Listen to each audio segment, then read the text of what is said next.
Today on Sugar Spun Run, I'll be showing you how to make blueberry cream cheese muffins. Hey Sugar Spun Bakers, Sam here, and today I am so excited to be sharing another carefully tested, well-researched, and perfected recipe.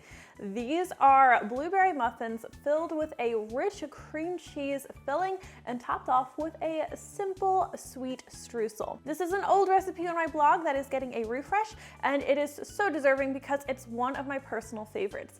Let's go ahead and get started by preheating our oven to 350 degrees Fahrenheit. To make the muffin batter, you are going to need a large bowl, and we'll be combining 4 tablespoons of melted unsalted butter with 1/4 cup of either canola or vegetable oil will work. You can use any neutral cooking oil for this recipe. We'll also add in 1 cup of granulated sugar and stir everything together until it's nicely combined.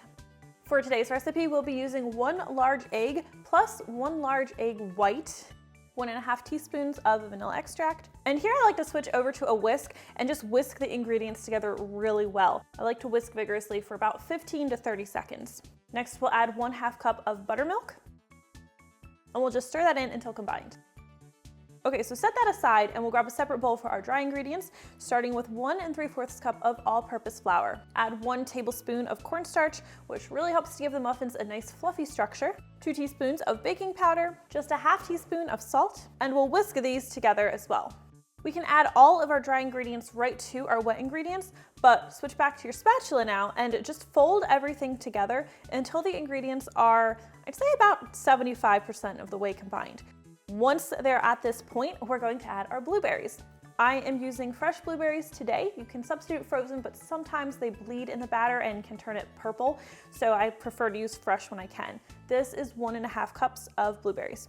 I always add the blueberries before the batter is completely combined because anytime you're making a muffin batter, it's really important that you don't overmix the batter or your muffins can end up dense. Because I've added them at this point instead, the flour continues to be absorbed as I stir everything together. The ingredients are still coming together and the blueberries are nicely distributed without the batter running the risk of being overworked.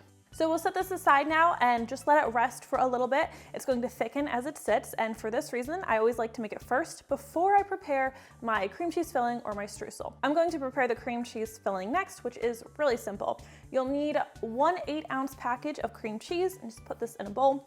And ideally, this should be nice and soft. If yours is a little too cold to stir, you can pop it in the microwave for a couple seconds, but don't let it get too hot. This is stirrable, so I will go ahead and add 1/3 cup of granulated sugar. I also add just a ½ teaspoon of vanilla extract for a little bit of flavor. Stir everything together until it's nicely combined. Next, we'll make our streusel by combining 1/4 cup of all-purpose flour with 1/4 cup of firmly packed light brown sugar and just 1/8 teaspoon of salt. I'm just using a fork to toss these ingredients together until they're nicely combined.